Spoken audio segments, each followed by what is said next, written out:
I read one time, I'm not too sure where, about people getting scammed when they're in a foreign country and they might be living in the other country, and they are statistically more likely to be scammed by a fellow country person. So if, for example, you were in the United States and you're an Irish person, you're more likely to be scammed by a fellow Irish person.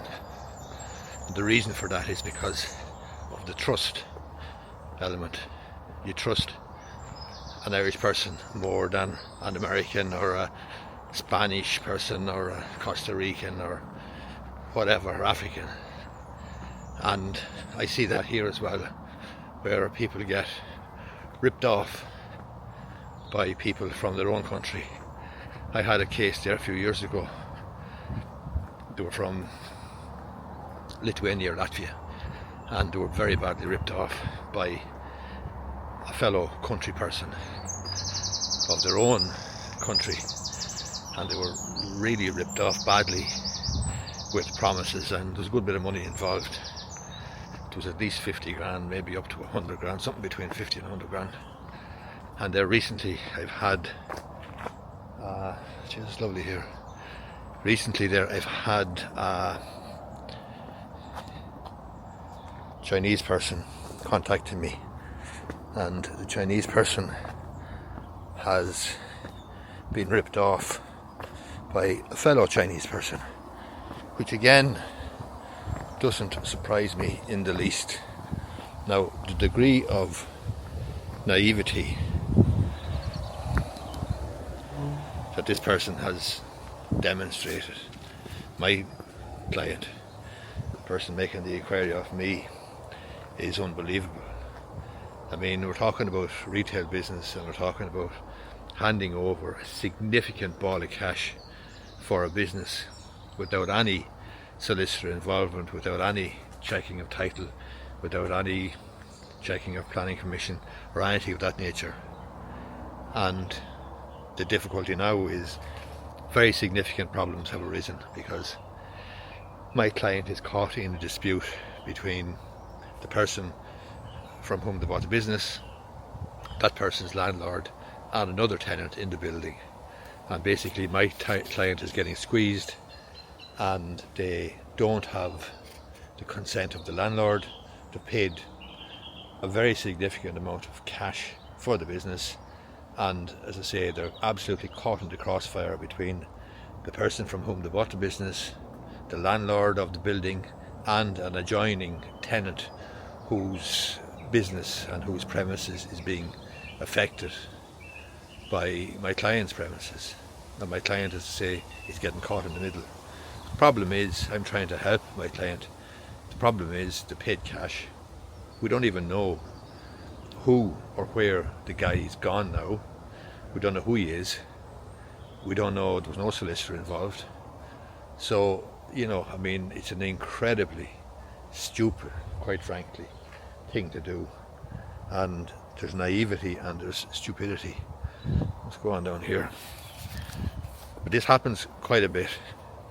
And as I say, the most likely scenario for getting ripped off badly is where you're dealing with a person in a foreign country, and that person is a country person of your own. So it's a lesson there to be learnt. But it's incredible, as I say, the amount of trust that people have in other people, in other business owners, especially if they come from the same country and they think they can trust them, and that's not the case at all. Anyway, I'm making this down the Canal Bank in Enfield. It's lunchtime. I'm not sure what date it is, 26th or 27th. Let me just check here now. It is 27th of May 2024, down the Canal Bank in Enfield. And maybe I'm going to do a series of Canal Bank tapes, Canal Bank videos. It's lovely down here actually, really, really nice. There's walks down by the canal here, and there's boats and there's barges or so on. It's really, really nice down here. I'll go back up this way here now. Anyway, the amount of naivety I see on a regular basis from people who believe all sorts of guff, all sorts of nonsense, quite frankly, that they're told, is just incredible. And there's another lad there last week looking for me to look over his lease, his legal documents now, and he's in this bloody premises and he's in this lease for a number of years. He's looking to renegotiate now, and he's not in a strong position to renegotiate because we don't even know what he has in the first instance. He's there on a lease, but the lease could be ready to expire. He may have signed a deed of renunciation. He may not have signed a deed of renunciation, but the planning mightn't be in order, and he's looking to negotiate now with the landlord. And as I say, he's stuck in this lease where he's been for a number of years, and he wants me to review it now. It's too late to review it now.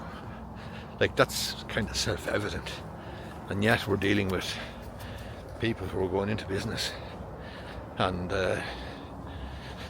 making these basic rookie mistakes of not getting stuff checked out beforehand, of taking everything that they're told as the truth, and no checks, no planning checks, no title checks, no legal checks, no nothing.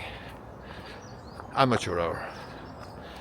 Anyway, there's another video from the Canal Bank tapes. I think we'll call it the Canal Bank tapes, like the bootleg tapes from Bob Dylan or the various artists, rock artists and so on down through the years, have including Willie Nelson.